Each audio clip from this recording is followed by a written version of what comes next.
Hello and welcome. मैं रंजीत आपका स्वागत करता हूं आपके अपने चैनल ज्ञानदायनी एजुकेशनल ट्रस्ट पर। कि हम यहां पर देख रहे थे इंडियन पॉलिटी एंड गवर्नेंस, जिसमें आज आपके सामने लेक्चर होगा जो चैप्टर है केंद्र राज्य संबंध। ठीक है, सेंटर स्टेट रिलेशंस। तो देखिए, सबसे पहले थोड़ा सा ये समझ लीजिए कि हमारे भारत में जो सरकार है वो किस प्रकार की सरकार का गठन किया गया है। तो हम एक संघीय संघात्मक सरकार या राज्यों, भारत एक राज्यों का संघ है, ऐसा आपने पढ़ा हुआ होगा। ठीक है, अनुच्छेद 1 में ही ऐसा आप पढ़ते हैं कि भारत राज्यों का एक संघ है। तो हमारे यहाँ की सरकार कैसी है? संघात्मक सरकार है। ठीक है, तो संघात्मक सरकारों में केंद्र होता है, राज्य होता है, दोनों को अलग अलग दायित्व दिए जाते हैं। ऐसा किया क्यों जाता है? शक्तियों का विकेंद्रीकरण हो सके, क्योंकि भारत एक बड़ा विशालकाय देश है। इसमें हर तरफ से विविधता है, जाति पात, रहन सहन, धर्म और स्थान, उच्चावच अलग अलग है। यहाँ पे प्रकृति अलग अलग है। उनके आधार पर प्रशासन शासन आसान हो सके, इसलिए शक्तियों को विकेंद्रीकृत किया जाता है। संघात्मक सरकार केंद्र और राज्य में हमारी बटी हुई है। ठीक है, अर्थात भारत राज्यों का एक संघ है। ऐसा अमेरिका में है, ऐसा भारत में है। और एकात्मक सरकार क्या होती है? केंद्रीय सरकारें वहाँ होती हैं और शक्तियाँ सिर्फ सेंटर लेवल पर ही पूरे नेशन में, पूरे देश में, पूरे राष्ट्र में अप्लाई करी जाती है। जैसे चाइना में होता है, यूके में होगा, इटली में होगा। ठीक है, ये समझ में आ गया। एक ये पृष्ठभूमि थी जिसके आधार पर हम बात करेंगे कि केंद्र और राज्य हैं तो उनके संबंध आपस में कैसे रखने। देखिए, यहाँ पर मैंने कोशिश किया है कि बहुत ही आसान और सरल शब्दों में आपको समझाया जाए। एक टफ चैप्टर माना जा सकता है और बड़ा चैप्टर है, इसलिए इसको दो सेगमेंट में हम लोग दो भागों में बांट कर पढ़ेंगे।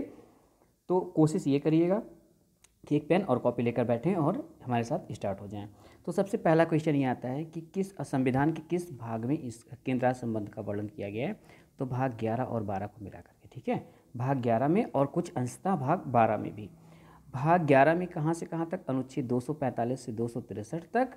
और भाग 12 में अनुच्छेद 268 से लेकर के 293 तक। ये बिल्कुल याद रखिएगा। ठीक है, आप सारांश में कह सकते हैं अनुच्छेद 245 से लेकर 293 तक केंद्र राज्य संबंधों का विवरण प्राप्त होता है संविधान के भाग 11 और भाग 12 में। तो ये क्लियर हो गया। चलिए आगे बढ़ते हैं। इन संबंधों को हम अध्ययन की दृष्टि से तीन भागों में बांट सकते हैं, या ये कह सकते हैं कि जो केंद्र राज्य संबंध होते हैं उनको तीन भागों में बांटा गया है। पहला विधायी संबंध, अर्थात विधि बनाने संबंधी संबंध। किस आधार पे हमारा संघ या केंद्र बनाएगा विधि, कौन से विषयों पर कानून बनाएगा, किस क्षेत्र के लिए कानून बनाएगा। ठीक है, और दूसरा पॉइंट आता है, दूसरा भाग आता है प्रशासनिक संबंध। केंद्र राज्यों के बीच में दोनों प्रशासन कैसे करेंगे, शासन कैसे करेंगे। ठीक है, तीसरा भाग आता है वित्तीय संबंध, अर्थात जो वित्त है, जो धन है, उसका लेन देन कैसे किया जाएगा, किस आधार पर उसका बंटवारा किया जाएगा, राज्यों से कैसे टैक्स लेगा केंद्र और अपने टैक्स या और अन्य प्राप्तियों का बंटवारा किस प्रकार किया जाएगा केंद्र और राज्यों के मध्य, तो वित्तीय संबंध कहे जाएंगे। शायद आपको ये बात समझ में आ गई होगी। तो चलिए आगे बढ़ते हैं। इसमें ये देख लेते हैं कि वित्तीय संबंध विधायी संबंध केंद्र राज्य संबंधों के जो विधायी संबंध हैं या कानून बनाने से संबंधित या विधान बनाने से संबंधित जो संबंध हैं उनका वर्णन कहाँ मिलता है? तो भाग 11 के अनुच्छेद 245 से 255 के मध्य प्राप्त होता है। ठीक है, भाग 11 अनुच्छेद 245 से 255, एकदम आसान है, 245 से 255। प्रशासनिक संबंधों की बात कहाँ पर की गई? उसी भाग 11 में अनुच्छेद 256, उसी के बाद जस्ट 263 तक। ठीक है, तो 11 अनुच्छेद यहाँ हो गए और 7 अनुच्छेद यहाँ पर हो गए। ठीक है, टोटल ये मिला करके 18 अनुच्छेद आपके सामने मिल जाते हैं। अब जब वित्तीय संबंधों की बात हम करेंगे तो ये पहुँच जाएंगे भाग 12 में 268 अनुच्छेद से लेकर के 293 293 तक। तो क्लियर हो गया, भाग 11 और भाग 12 में अनुच्छेद 245 से 255, 256 से 263, 268 से 293 तक इन संबंधों की व्याख्या मिलती है केंद्र राज्य संबंधों की, जो तीन प्रकार से: विधायी संबंध, प्रशासनिक संबंध और वित्तीय संबंध। प्रशासनिक को आप कार्यकारी संबंध भी कह सकते हैं। ठीक है, चलिए यहाँ एक क्वेश्चन और आता है कि भारत में जो शासन प्रशासन होता है, विधायी संबंध हो सकता है, प्रशासनिक हो सकता है, वित्तीय हो सकता है और न्यायिक शक्तियाँ हो सकती है। ठीक है, जैसे देखा जाए किसी हमारे यहाँ चाहे केंद्र है या राज्य है, जिस भी स्तर पे हमारे यहाँ शासन प्रशासन होता है तो उसकी विधायी शक्तियाँ होती हैं, प्रशासनिक या कार्यकारी शक्तियाँ होती हैं, वित्तीय शक्तियाँ होती हैं और एक होती न्यायिक शक्तियाँ, जो चौथी शक्ति का वर्णन किया जाता है वो है न्यायिक शक्ति। ठीक है, तो अगर आपसे क्वेश्चन कभी पूछा जाए कि क्या भारत में न्यायिक शक्तियों का भी बंटवारा है केंद्र राज्यों के मध्य, तो आपका उत्तर होगा नहीं, बिल्कुल ऐसा नहीं है। केंद्र राज्यों के मध्य न्यायिक शक्तियों का बंटवारा नहीं किया गया है। हमारे यहाँ इकहरी न्यायपालिका है। ठीक है, ऐसे नीचे से जाते हुए ऊपर को पिरामिड शेप में यहाँ सुप्रीम कोर्ट, उसके नीचे कुछ हाई कोर्ट्स और उनके नीचे तमाम सारे लोअर या सेशन कोर्ट्स। ठीक है, तो फिर ये हो जाएंगे। इकहरी न्यायपालिका है या न्यायपालिका एकीकृत है, इंटीग्रेटेड आप कह सकते हैं। ठीक है, तो अगर पूछा जाए किन शक्तियों का बंटवारा इनमें से नहीं किया गया है, 4 विकल्प आपके पास हो, विधायी, प्रशासनिक, वित्तीय और न्यायिक, तो आप क्या लगाएंगे, न्यायिक का बंटवारा नहीं किया गया है। ठीक है, इतना क्लियर।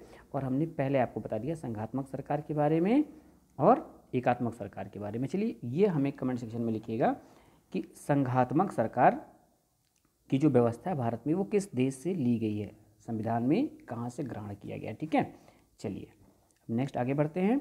देखिए विधायी संबंध, विधायी संबंध माने आपको मैंने पहले बता दिया कि विधायी संबंध माने होता है कानून या नियम निर्माण से संबंधित, विधि निर्माण से संबंधित शक्तियों को विधायी शक्ति कहते हैं और इनका जो बंटवारा किया गया है इसी को हम यहाँ पे अध्ययन करेंगे। ठीक है, तो इसके बंटवारे के 2 आधार हो सकते हैं। जैसे कि मान लीजिए, चलिए ये मैं बना दे रहा हूँ ऐसे ऐसे, ये इंडिया है आपका, चलिए ऐसा नहीं, मतलब ऐसा एक एंटिटी मान लेते हैं कि ये हमारा इंडिया है, इंडिया का पूरा क्षेत्र है।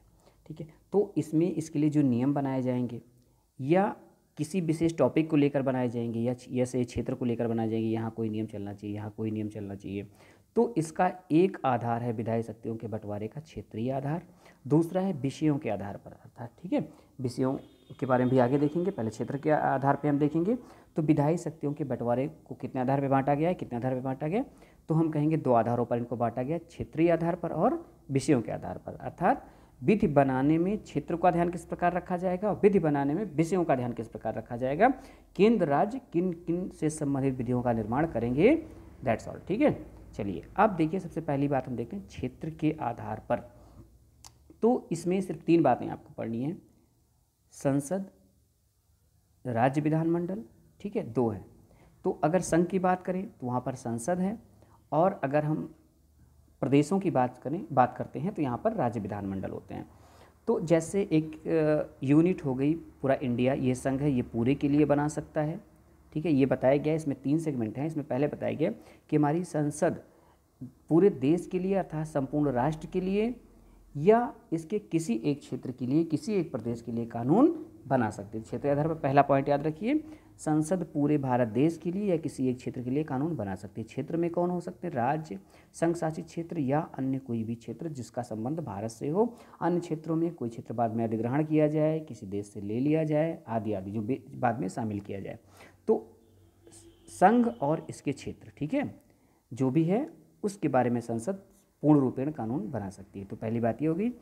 अब ठीक इसी प्रकार से देखिए, क्योंकि राज्य विधानमंडल होता है वो एक राज्य के लिए होता है, तो बिल्कुल उसी के आधार पर देख सकते हैं। अब राज्य विधानमंडल संपूर्ण राज्य या इसके किसी एक क्षेत्र के लिए कानून बना सकता है।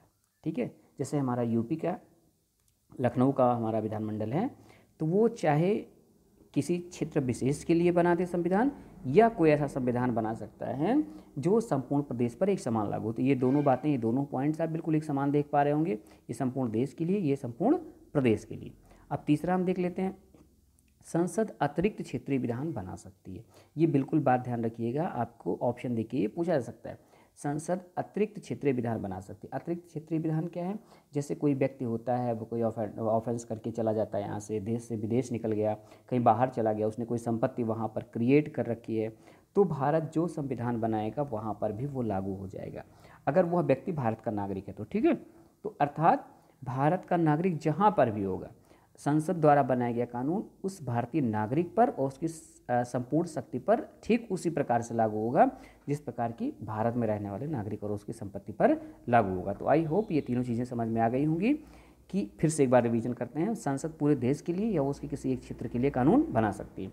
राज्य विधानमंडल संपूर्ण राज्य के लिए या उसके किसी एक क्षेत्र विशेष के लिए कानून बना सकता है। ठीक है, संसद अतिरिक्त क्षेत्रीय विधान के अंतर्गत भी कानून बना सकता है, जिसमें विश्व भर में भारतीय नागरिक कहीं पर भी होगा तो उस पर और उसकी संपत्ति पर वह नियम उसी प्रकार लागू होगा जिस प्रकार भारत में रहने वाले नागरिक और उसकी संपत्ति पर लागू होता है। ठीक है, चलिए आई होप इतना क्लियर हुआ होगा आपको।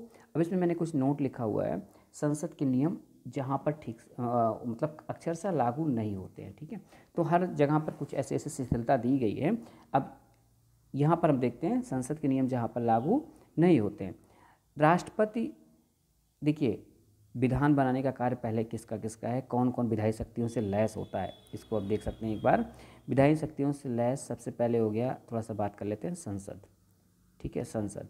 फिर हम बात कर लेते हैं विधानमंडल, राज्य विधानमंडल, राज्यों के विधानमंडल। ये दो बॉडीज़ तो आप समझ चुके हैं, ऊपर तक ये विधान बनाते हैं। उसके बाद यूनियन में आ जाएगा आपका प्रेसिडेंट, राष्ट्रपति, ठीक है, प्रेसिडेंट हो गया। चलिए, और यहाँ पर राज्यों में गवर्नर, राज्यों में या संघ शासित क्षेत्रों में राज्यपाल, उपराज्यपाल, प्रशासक, जो भी कह लीजिए, ठीक है। तो ये होते हैं। तो इसकी भी विधायी शक्तियाँ होती हैं, इसकी विधायी शक्तियाँ, इसकी विधायी शक्तियाँ और इसकी भी विधायी शक्तियाँ होती हैं। तो चारों को हमें बैलेंस करके चलना है, ठीक है। हमारा संविधान इस प्रकार बनाया गया है कि चारों को हम बैलेंस करके आसानी से चल सकेंगे। तो संसद के नियम जहाँ लागू नहीं होते हैं, इन क्षेत्रों को भी देख लीजिएगा। मैंने अभी आपसे कहा कि संसद संपूर्ण देश के लिए या इसके किसी क्षेत्र पर विशेष के लिए संविधान बना सकती है, लेकिन यहाँ पर मैं वो बताने जा रहा हूँ जहाँ पर संसद द्वारा बनाए गए नियम लागू नहीं होते। तो राष्ट्रपति के भी नियम 4 केंद्र शासित प्रदेशों में लागू होते हैं। राष्ट्रपति जो बनाएगा वो इन 4 जगहों पर लागू हो जाएंगे। और इसके द्वारा बनाए गए नियमों में ध्यान रखिएगा कि संसद के अधिनियम के समान ही ये प्रभावी होंगे, ठीक है। संसद के समान ही इस पर ये प्रभावी हो, जैसे संसद नियम बनाती है अन्य जगहों के लिए भी प्रभावी होते हैं, और बिल्कुल इसी प्रकार से ही ये भी प्रभावी होंगे, ठीक है। और यहाँ पर इन जो राष्ट्रपति के द्वारा बनाए गए नियम हैं, इनको संसद संशोधित कर सकती है, निरसित कर सकती है, पुनः लागू कर सकती है, आदि आदि ये सब होता है, ठीक है। तो वो 4 जगहों पर क्या है, अंडमान निकोबार, लक्षद्वीप, दादर नगर हवेली और दमन और दीव, इनको चारों को याद रखिए, जहाँ राष्ट्रपति द्वारा बनाए गए नियम लागू होते हैं, लेकिन संसद इनको अमेंड कर सकती है, बात ध्यान रखिएगा। यहाँ डायरेक्ट संसद के नियम लागू नहीं होते हैं। दूसरी कौन सी जगह है, राज्यपाल का अधिकार, ठीक है। दूसरा कौन सा जगह आ जाता है, राज्यपाल का अधिकार। अब राज्यपाल को यह पूर्ण रूपेण अधिकार है कि संसद द्वारा बनाए गए किसी नियम को किसी विशेष क्षेत्र में लागू करे या उसको संशोधित करवा के लागू करे। तो ये अधिकार राज्यपाल का दिया। इसी को कहते हैं शक्तियों का विकेंद्रीकरण, क्योंकि राज्यपाल को समझ में आता है, वो एक क्षेत्र विशेष, प्रदेश विशेष का प्रशासक होता है। फिर उसको समझ में आता है कि यहाँ पर जो संसद ने कानून बना के दिया है वह अक्षरशः लागू नहीं किया जा सकता है, तो राज्यपाल उसमें संशोधन कर सकता है, ठीक है। असम का राज्यपाल ठीक उसी प्रकार जनजातीय क्षेत्रों के लिए असम का जो राज्यपाल होगा वो जनजातीय क्षेत्रों में संसद द्वारा बनाए गए कानून को या चेंज कर सकता है या फिर उसी रूप में लागू कर सकता है या फिर नहीं भी लागू कर सकता है, ठीक है। और जहाँ देखिए यहाँ पे एक क्वेश्चन और आता है, यहाँ से रिलेटेड मैं आपको पहले बता दूँ कि किसी क्षेत्र को अनुसूचित क्षेत्र, अनुसूचित जनजाति क्षेत्र घोषित करने का किसका अधिकार, किसको अधिकार प्राप्त है, तो आपका उत्तर होता है राष्ट्रपति, आप जानते हैं। तो मेघालय, त्रिपुरा और मिजोरम, ठीक है, यहाँ जनजातीय क्षेत्रों के लिए संविधान कौन बनाएगा, राष्ट्रपति बनवाएगा, ठीक है। तो ये आई होप क्लियर हो गया होगा कि संसद के द्वारा बनाए गए नियम डायरेक्टली कहाँ पर लागू नहीं होते हैं। तो राष्ट्रपति कहाँ कहाँ बनाएगा, केंद्र शासित प्रदेशों के लिए अंडमान निकोबार, लक्षद्वीप, दादर नगर हवेली, दमन दीव और मेघालय, त्रिपुरा, मिजोरम के जनजातीय क्षेत्रों के लिए। ये हो गया, राष्ट्रपति को एक साथ जोड़ लीजिए, अंडमान निकोबार, लक्षद्वीप, दादर नगर हवेली, दमन दीव, मेघालय, त्रिपुरा, मिजोरम के जनजातीय क्षेत्र, ठीक है। और राज्यपालों का अधिकार आप कहाँ देख सकते हैं, प्रत्येक राज्य में और असम के जनजातीय क्षेत्र में, ठीक है। ये राज्यपाल सम्मानित हो गया। तो आई होप समझ में आया होगा। चलिए देखते हैं। अब ये तो हो गया प्रशासनिक, विधायी शक्तियों की बात कर रहे थे, प्रशासनिक कहाँ गया। तो अब देखिए नेक्स्ट हम देखते हैं विधायी शक्तियों का बंटवारा। ये तो हो गया कि हमने क्षेत्रों के आधार पर देख लिया कि क्षेत्र में कौन कानून बना सकता है, कौन विधान बना सकता है, जो हमने ऊपर देखा, ये सब, ठीक है। अब हम देखते हैं कि विषयों के आधार पर किस तरह इसका बंटवारा किया गया है। विषयों के आधार पर इसका बंटवारा किस तरह किया गया। इसके पहले देखिए विधायी शक्तियों का बंटवारा अनुसूची 7 में प्राप्त होता है, जिसके अंतर्गत 3 सूचियों का वर्णन मिलता है, संघ सूची, राज्य सूची और समवर्ती सूची, ठीक है। तो फर्स्ट सूची संघ सूची, सेकंड को राज्य सूची और थर्ड को हम समवर्ती सूची का नाम देते हैं। संघ सूची में वे विषय आते हैं जिन पे आपका संघ या संसद कानून बना सकती है, विधान बना सकती है। राज्य सूची के विषय वे होते हैं जिस पर राज्य विधानमंडल कानून बना सकता है, तथा समवर्ती सूची के विषय वे विषय होते हैं जिन पर आवश्यकता पड़ने पर दोनों ही विधान बना सकते हैं। परंतु मूलतः आपको यह बात ध्यान होनी चाहिए कि अगर संघ और राज्य द्वारा दोनों के द्वारा समवर्ती सूची के विषय पर कानून बनाया गया है और दोनों को लेकर के कहीं कोई टकराव होता है तो निश्चित तौर पे किसको लागू किया जाएगा या किसको प्रधानता दी जाएगी, तो संघ द्वारा बनाए गए विनियम को प्रधानता प्राप्त होगी। ठीक है, यह बात आप ध्यान रखिएगा। चलिए इससे थोड़ा सा बात कर लेते हैं कि सबसे पहले जो ये 3 सूचियों की प्राप्ति होती है हमें कहाँ मिलती है, तो हमें मिल जाता है गवर्नमेंट ऑफ इंडिया एक्ट। ठीक है, गवर्नमेंट ऑफ इंडिया एक्ट या भारत सरकार अधिनियम 1935 में इसकी प्राप्ति होती है। अगर सबसे पहले पूछा जाए कि सबसे पहले इसकी प्राप्ति कहाँ होती है तो कहाँ हो जाएगी, गवर्नमेंट ऑफ इंडिया एक्ट 1935 में हो जाता है। ठीक है, इसमें संघ सूची, राज्य सूची, समवर्ती सूची थी। ठीक है, बिल्कुल जैसे कि आज है, लेकिन यहाँ पर एक डिफरेंस था, अवशिष्ट शक्तियाँ। अभी आज आपसे पूछा जाता है अवशिष्ट शक्ति क्या होती है। अवशिष्ट शक्तियाँ, अवशेष जो बची हुई शक्तियाँ जो संघ सूची में नहीं आ रही, राज्य सूची में नहीं आ रही, समवर्ती सूची में नहीं आ रही, कोई विषय अचानक निकल के आता है कि वो महत्व का है, ठीक है, तो अत्यधिक महत्व का है, तो उसको अवशिष्ट सूची में डाल दिया जाएगा और उस पर विधान बनाने की शक्ति संघ को या संसद को प्राप्त होगी। अवशिष्ट शक्तियाँ संघ के पास हैं आज वर्तमान की डेट में। लेकिन जब भारत सरकार अधिनियम 1935 में ये प्रावधान रखा गया था, अवशिष्ट शक्तियाँ गवर्नर जनरल को प्राप्त थी। ठीक है, ये क्वेश्चन भी आ चुका है आपकी पिछली परीक्षाओं में कि भारत सरकार अधिनियम 1935 में अवशिष्ट शक्तियाँ किसको प्रदत्त थी, तो अवशिष्ट शक्तियाँ गवर्नर जनरल को प्रदत्त थी। अमेरिका के संविधान में अवशिष्ट शक्तियाँ कहाँ पर दी गई हैं, अवशिष्ट शक्तियाँ जो हैं उपलब्ध कराई गई हैं राज्यों के पास। हमारे यहाँ अवशिष्ट शक्तियाँ संघ के पास, अमेरिका में राज्यों के पास, और 1935 के अधिनियम में वो गवर्नर जनरल के पास थी। चलिए कनाडा में पूछा जाए तो कनाडा में अवशिष्ट शक्तियाँ जो होती हैं वो बिल्कुल हमारी तरह संघ के पास होती हैं। ठीक है, चलिए तो अगर हम ये देखते हैं कि समवर्ती सूची कहाँ से लिया गया है, आप ये हमें कमेंट में करिएगा समवर्ती सूची के विषय कहाँ से लिए गए हैं और आपको यहाँ पे काफ़ी कुछ पता चला होगा। चलिए अब हम बात कर लेते हैं कि सूचियों पे कौन कौन से विषय शामिल किए गए। कई बार आपकी परीक्षाओं में आते हैं कि अमुक विषय, इसमें से कौन सा विषय संघ सूची में शामिल नहीं है, कौन सा राज्य सूची में शामिल है, या इसमें से कौन सा समवर्ती सूची का विषय है। तो देखिए तमाम संशोधनों के द्वारा इसमें अलग अलग टाइम पे विषयों को घटाया बढ़ाया गया है। जैसा कि मूलतः ये प्रादुर्भाव में हमारा संविधान आया था वैसा नहीं है। तो सूचियों में जो विषयों की संख्या, देखिए संघ सूची सबसे पहले हम बात कर लेते हैं।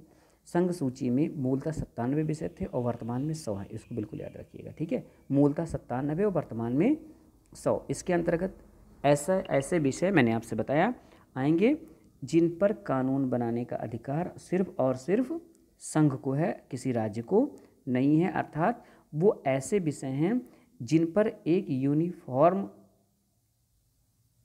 कानून कह सकते हैं उसकी आवश्यकता पड़ेगी पूरे देश के लिए। जैसे बैंकिंग हो गया, रक्षा हो गया, बीमा हो गया। ठीक है, तो बैंकिंग बीमा एक समान है, मुद्रा भी उसी संबंधित है, आप याद कर सकते हैं। रक्षा विदेश मामले एक समान है, याद कर सकते हैं। जनगणना, आणविक ऊर्जा। ठीक है, लेकिन अगर यहीं पर ऊर्जा की बात करें, ठीक है, ऊर्जा की बात करें तो ऊर्जा जो है वो समवर्ती सूची का विषय हो जाएगा। लेकिन आणविक ऊर्जा की बात की जाए तो आणविक ऊर्जा किस सूची का विषय है, संघ सूची का विषय। जनगणना आपकी संघ सूची का विषय है, जबकि जनसंख्या नियंत्रण और परिवार नियोजन वो समवर्ती सूची का विषय है। ठीक है, तो ये बातें आप बिल्कुल मत भूलिएगा। तो यहाँ मूलतः विषयों की संख्या 97, वर्तमान में 100। रक्षा, बैंकिंग, बीमा, विदेशी मामले, मुद्रा, जनगणना, आणविक ऊर्जा, ये प्रमुख विषय हैं जो आपको याद रखने होंगे। बाकी वैसे तो 97 विषय हैं जो याद रखना संभव नहीं है। चलिए अब दूसरी सूची पर आते हैं, राज्य सूची। राज्य सूची के अंतर्गत वे विषय रखे गए हैं जिन पर कानून बनाने का अधिकार राज्यों को दिया गया है। राज्य अपने अनुसार उनका शासन प्रशासन चलाएंगे, उन विषयों पर कानून बनाएंगे। मूलतः 66 विषय थे, वर्तमान में 61 विषय, अर्थात 5 विषय निकाल दिए गए। 5 विषय कब निकाले गए, 42वां संविधान संशोधन अधिनियम 1976 में इसमें से 5 विषय हटा दिए गए और उन 5 को यहाँ प्लस कर दिया गया। इधर से निकाल के इधर, इधर से निकाल के इधर डाल दिया गया। राज्य सूची से निकाल करके समवर्ती सूची में उनको मिला दिया गया। तो यहाँ 66 से 5 कम 61 हो गया, 47 से 5 प्लस 52 हो गया। ये बिल्कुल ध्यान रखिएगा। इसको कब चेंज किया गया ये भी ध्यान रखिएगा, और कौन से विषय चेंज किए गए वो नीचे भी आपको हम दिखाते हैं। ठीक है, तो मूलतः 66 थे, अब 61 हैं। इसके अंदर सार्वजनिक व्यवस्था, जिसे पीडीएस प्रणाली वगैरह कह सकते हैं, स्थानीय शासन जिसके अंतर्गत नगर पालिका, ग्राम पंचायत आता है, पुलिस, जन स्वास्थ्य एवं सफाई, कृषि, जेल, बाजार, मत्स्य पालन, ठीक है, आदि। मत्स्य भी याद रखिएगा, मत्स्य पालन आदि, ये सब राज्य सूची के विषय माने जाते हैं। ठीक है, राज्य सूची के विषय माने जाते हैं। चलिए, अब अगला मैंने आपसे बताया कि समवर्ती सूची में 42वां संविधान संशोधन अधिनियम के द्वारा 1976 में 5 विषय और जोड़े गए, जो मूलतः 47 थे, अब वर्तमान में इसी वजह से 52 हो चुके हैं। कब जोड़े गए? 1976 में 42वां संशोधन अधिनियम के द्वारा। इसके अंतर्गत आने वाले प्रमुख विषयों के बारे में हम देखेंगे। आपराधिक कानून प्रक्रिया, सिविल प्रक्रिया, ठीक है, देखिए, विवाह एवं तलाक, जनसंख्या नियंत्रण एवं परिवार नियोजन, बिजली, दवा, देखिए ऊर्जा की बात आ गई ना, बिजली, दवा, अखबार, प्रिंटिंग प्रेस आदि आदि, ये सब समवर्ती सूची के विषय हैं। इन पर आवश्यकता अनुसार संघ और राज्य दोनों ही कानून बना लेते हैं। ठीक है, चलिए अब इसमें से कुछ विषय आपको हम बता देते हैं, फिर थोड़ा सा और चर्चा करेंगे।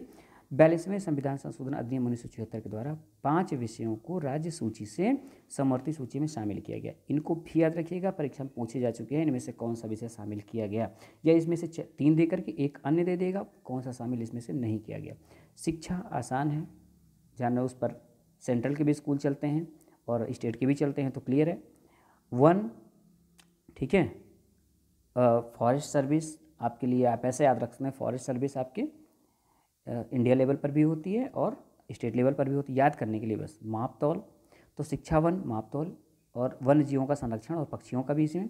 न्याय का प्रशासन, ठीक है, न्याय का प्रशासन में सिर्फ और सिर्फ जो समवर्ती सूची में शामिल, हाँ ठीक है, समवर्ती सूची में जो शामिल विषय हैं उसमें आपके लोअर कोर्ट्स आएंगे, सुप्रीम कोर्ट, हाई कोर्ट को छोड़ दीजिएगा, वो समवर्ती सूची में शामिल नहीं है, बिल्कुल ठीक है। तो शिक्षा 1 माप तौल, वन्य जीव व पक्षियों का संरक्षण, न्याय का प्रशासन, तो वर्तमान में ये समवर्ती सूची के विषय हैं। पहले ये राज्य सूची में हुआ करते थे 42वां संविधान संशोधन अधिनियम 1976 से पूर्व। ठीक है, अब चलिए यहाँ पर थोड़ा सा बात करते हैं, अगर संविधान बनाने के बाद टकराव होता है तब, अगर कोई विषय ऐसा है जिसमें संघ ने कानून बनाया और राज्य ने कानून बनाया, ठीक है, तो निश्चित तौर पे वही कानून मान्य होगा लास्ट में जिसको संघ ने बनाया है। ठीक है, समवर्ती सूची के विषयों की मैं बात कर रहा हूँ। ठीक, तो समवर्ती सूची के विषय पर अगर राज्य और केंद्र के कानूनों में टकराव होता है, तो अंत में केंद्र का कानून ही मान्य होगा। तो आई होप इतना आपको कुछ क्लियर हो गया होगा। अब चलिए आगे चलते हैं। चलिए, यहाँ तीसरा जो हम तीसरे हेडिंग के अंतर्गत पढ़ेंगे, राज्य क्षेत्र या क्षेत्रों में संसदीय विधान। ठीक है, अर्थात देखिए जो सामान्यतः हम अगर बात करते हैं, विशेषतः को छोड़ दीजिए, सामान्यतः अगर हम बात करेंगे तो किसी राज्य में वो कानून प्रभावी होते हैं या राज्य के क्षेत्र से संबंधित कानून कौन बनाता है, तो आप उत्तर देंगे राज्य का विधानमंडल बनाता है। लेकिन कुछ ऐसी असाधारण परिस्थितियाँ होती हैं, ये आपकी परीक्षा में पूछी गई हैं। ठीक है, असाधारण परिस्थितियाँ होती हैं जब राज्य क्षेत्रों में कानून बनाने का अधिकार संसद को प्राप्त हो जाता है। तो ऐसी 5 स्थितियां होती हैं, इन 5 को आप बिल्कुल एक बार में ध्यान कर सकते हैं, क्योंकि विकल्प देकर आपको पूछा जा सकता है कि इनमें से कौन सी स्थिति ऐसी नहीं है, या कौन एक ऐसी स्थिति है जब राज्य क्षेत्रों में संसद विधान बनाएगी। ठीक है, तो पहली स्थिति है जब राज्य सभा एक प्रस्ताव पारित कर दे। ठीक है, जब राज्यसभा एक प्रस्ताव पारित कर करके और किसी मुद्दे को राष्ट्रहित का घोषित कर दे, पहली व्यवस्था होगी। दूसरा हो गया राष्ट्रीय आपातकाल के दौरान। तीसरा हो गया राज्यों के अनुरोध की अवस्था में, जब राज्य स्वयं अनुरोध करते, डिटेल में देखते हैं, एक बार हेडिंग देख लीजिए, अंतर्राष्ट्रीय समझौतों को लागू करने के लिए और राष्ट्रपति शासन के दौरान। ठीक है, तो 5 याद कर लीजिए, राष्ट्रपति शासन के दौरान, अंतर्राष्ट्रीय समझौतों को लागू करने के लिए, राज्यों के अनुरोध की अवस्था में, ठीक है, राष्ट्रीय आपात के दौरान, और राज्यसभा संकल्प पारित कर दे। तो ऐसे याद कर सकते हैं, जब राज्यसभा संकल्प पारित कर दे, इसी के बाद जस्ट याद कर सकते हैं राज्यों के अनुरोध की अवस्था, राज्य विधानमंडल संकल्प पारित कर दे, और राष्ट्रीय आपात राष्ट्रपति शासन। ठीक है, और लास्ट में बच गया अंतर्राष्ट्रीय समझौतों को लागू करना। तो फिर से एक बार देखिए, आसानी से याद हो जाएगा आपको, बहुत आसानी। सबसे पहले अलग कर लीजिए आप, कब कब संसद कब विधान बना सकती है, तो आप कहेंगे राज्यसभा एक प्रस्ताव पारित करती। दूसरा, जब राज्य विधानमंडल प्रस्ताव पारित कर दे, ठीक है, उसकी कंडीशन अभी हम आगे देखते हैं। तीसरी कंडीशन क्या है, अंतर्राष्ट्रीय समझौतों को लागू कर दिया जाए, ठीक है, और राष्ट्रीय आपात और राष्ट्रपति शासन। तो राष्ट्रीय आपात, राष्ट्रपति शासन एक साथ याद कर लीजिए, और अंतर्राष्ट्रीय समझौता लागू करने के लिए 3 हो गया। चौथा हो गया राज्यों का अनुरोध, और फिर राज्यसभा का अनुरोध। बस 5 क्लियर हो गया। अब चलिए देखते हैं। देखिए, संविधान के अनुसार संसद 5 असाधारण परिस्थितियों में राज्य सूची के विषयों पर कानून बना सकती। देखिए, संसद जो है राज्य के लिए कानून तो बनाती है, लेकिन संघ सूची के विषयों पर बनाती है, ठीक है।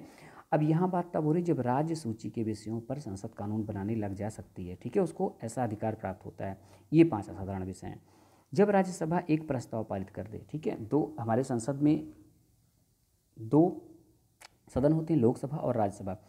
तो किसी विषय को राष्ट्रीय महत्व का घोषित करना, ये राज्यसभा का अनन्य अधिकार है, इसको याद रखिएगा, ठीक है। क्या है, राज्यसभा का अनन्य अधिकार है। अनुच्छेद 249 में ऐसा होता है। अनुच्छेद 249 के अनुसार राज्यसभा किसी विषय को राष्ट्रीय महत्व का घोषित कर सकती है, ठीक है। तो यहाँ अनुच्छेद कौन सा याद रखना है आपको, 249। ये राज्यसभा का अनन्य अधिकार, इसको याद कर लीजिए। और राष्ट्रीय महत्व का घोषित कर सकती है किसी राज्य सूची के किसी विषय को, ठीक है। चलिए, और इस प्रकार जो विधान बनाया जाए, जो प्रस्ताव पारित किया जाएगा राज्यसभा में, वो 2/3 के विशेष बहुमत से पारित होना चाहिए, ठीक है। लिखा है 2/3 बहुमत से राष्ट्रीय हित का मुद्दा घोषित कर दे। कौन, राज्यसभा घोषित कर दे, ठीक है। किसी विषय को, राज्य सूची के विषय को राष्ट्रीय महत्व घोषित कर दे, और उस कैसे घोषित कर सकती है, 2/3 के विशेष बहुमत से। प्रस्ताव 1 वर्ष तक प्रभावी रहेगा, परंतु एक बार में 1 वर्ष तक बढ़ाया जा सकता है, असंख्य बार बढ़ाया जा सकता है। इन पॉइंट्स को ध्यान रखिएगा।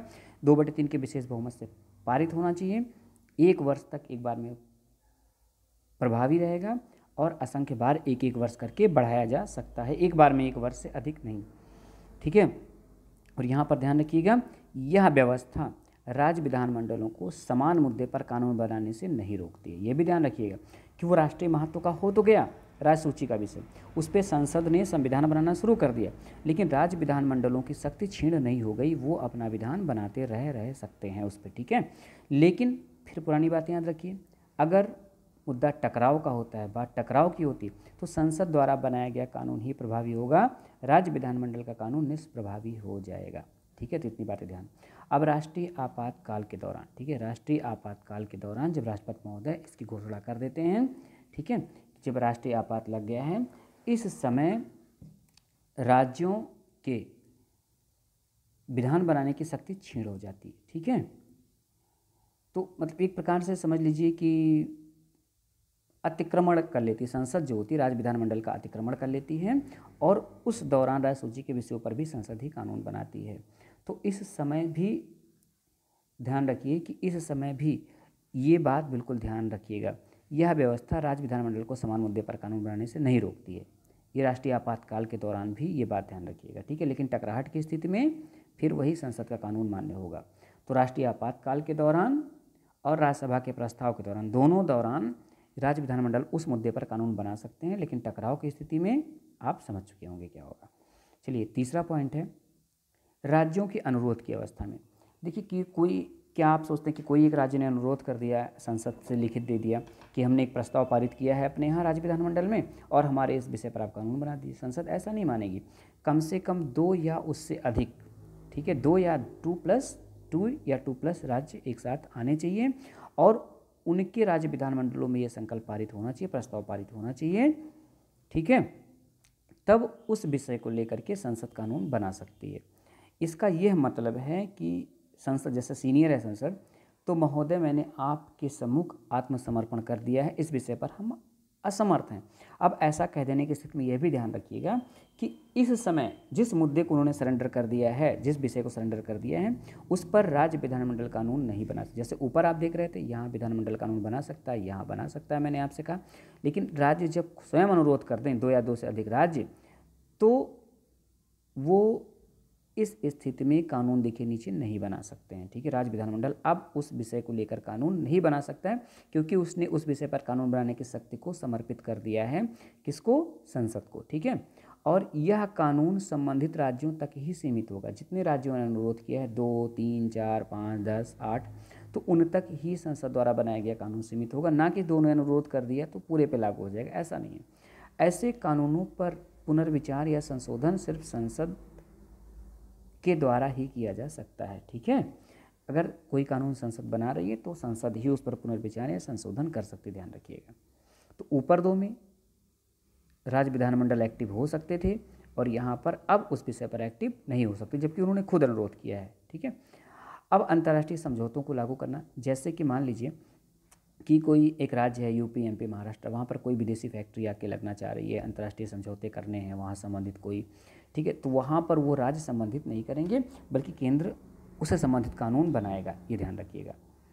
ठीक है, राष्ट्रपति शासन के दौरान ऐसा कानून राष्ट्रपति शासन के उपरांत भी लागू होगा। राष्ट्रपति शासन के दौरान संसद जो है वो जिस क्षेत्र में राष्ट्रपति शासन लगा हुआ है वहाँ से संबंधित विषयों पर कानून बनाएगी, राज्य सूची के विषयों पर कानून बनाएगी, और राष्ट्रपति शासन के उपरांत भी यह कानून प्रभावी रहेगा। अर्थात इस कानून के प्रभावी रहने की अवधि राष्ट्रपति शासन की अवधि से बिल्कुल उन्मुक्त है, दोनों एक दूसरे से लिंक्ड नहीं हैं। ठीक है, बंद हो जाएगा लेकिन राष्ट्रपति शासन खत्म होने पर वह समाप्त नहीं हो जाएगा, सारांश ये है। ऐसे कानून को राज्य विधानमंडल निरसित कर सकता है, परिवर्तित कर सकता है या पुनः लागू कर सकता है। ठीक है, राज्य विधानमंडल संकल्प पारित करके उसको आगे बढ़ा सकता है, वहीं पर ख़त्म कर सकता है या परिवर्तित करके पुनः लागू कर सकता है।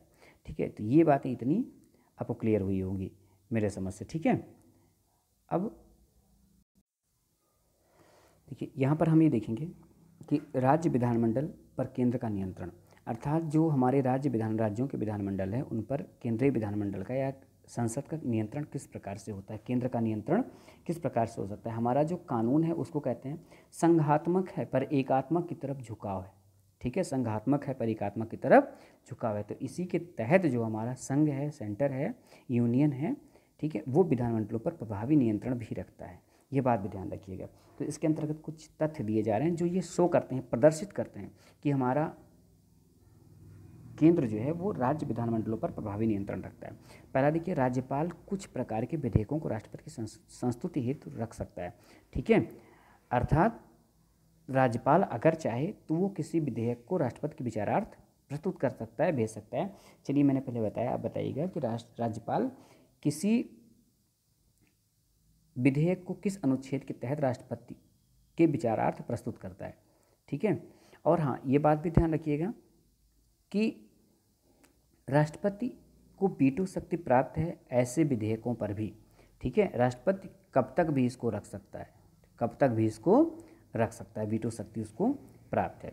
तो पहला हो गया। दूसरा, राज्य सूची के कुछ विषयों पर विधेयक सिर्फ राष्ट्रपति की पूर्वानुमति से ही लाया जा सकता है। ठीक है, तीसरा है राष्ट्रपति राज्य विधानमंडल द्वारा पारित धन या वित्त विधेयक को वित्तीय आपातकाल के दौरान सुरक्षित रखने का निर्देश दे सकता है। ठीक है, राष्ट्रपति जब वित्तीय आपात चल रहा हो तो राज्य में कोई भी वित्त विधेयक, धन विधेयक जब पारित हो रहा हो तो राष्ट्रपति कह सकता है, राज्यपाल को निर्देश दे सकता है कि ऐसा है, उसको सुरक्षित रखिए, वित्तीय आपात के बाद उसको लागू किया जाएगा, तब उस पर विचार फिर से कर लिया जाएगा। ठीक है, तो ये हो गए केंद्र राज्य के बीच में विधायी संबंध। ठीक है, विधान कैसे बनेगा और दोनों के बीच में विधायी संबंध कैसे हैं। मैं आशा करता हूँ आपको काफ़ी कुछ यहाँ जानने को मिला होगा, आपने काफ़ी कुछ सीखा होगा। वीडियो को मैक्सिमम आपको 2 बार देखना है। ठीक है, 2 से अधिक बार नहीं देखना पड़ेगा, मेरा वादा है आपसे, आपको पूरा समझ में आ जाएगा। इसको आगे अगले वीडियो में हम कंटिन्यू करेंगे, देखते हैं चैप्टर हो सकता है अगले वीडियो में समाप्त हो जाए, न था 3 वीडियो लाना पड़ेगा क्योंकि ये बड़ा है, केंद्र राज्य संबंध काफ़ी विस्तृत हैं, अनुच्छेद आपने देखा बहुत सारे हैं। ठीक है, तो अगर आपको वीडियो पसंद आई तो प्लीज़ लाइक करिए, शेयर करिए और चैनल को सब्सक्राइब भी करिए। Thank you for watching.